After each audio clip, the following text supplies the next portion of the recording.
தை அமாவாசை அன்று இதை மட்டும் முருகனுக்கு தானமாக கொடுங்கள் போதும். ஏன் இந்த தை மாதத்தில் வரும் அமாவாசை மட்டும் இவ்வளவு சக்தி வாய்ந்தது என்று தெரியுமா?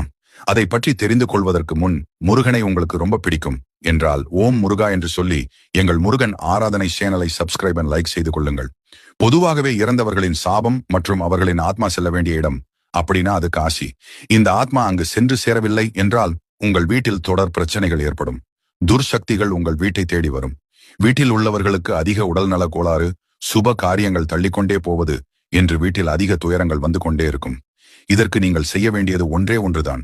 தை மாதத்தில் வரும் அமாவாசை நாளில் வீட்டை முழுமையாக கழுவி சுத்தம் செய்து பின் வாசலை துடைத்து தேங்காய் எண்ணெயில் ஒரு துண்டு கற்பூரத்தை கலந்து அதை சூடு செய்து அதை வாசலில் தடவுங்கள். உங்கள் வீட்டில் யாருக்கு சாபம் இருக்கிறதோ அவர்களின் ஜாதக அம்சத்தில் இருக்கும் ஒரு 3 பேருக்கு புது துணிகள் அல்லது சாப்பாடு வாங்கி கொடுங்கள். இதை செய்த பின் உங்கள் வீடு அருகில் முருகன் கோவிலுக்கு பித்தளை அல்லது செம்பில் செய்த வேல் ஒன்றை கொடுங்கள். அது சிறிதோ பெரியதோ உங்களால் முடிந்த வேல் ஒன்றை கோவிலுக்கு கொடுங்கள் போதும்.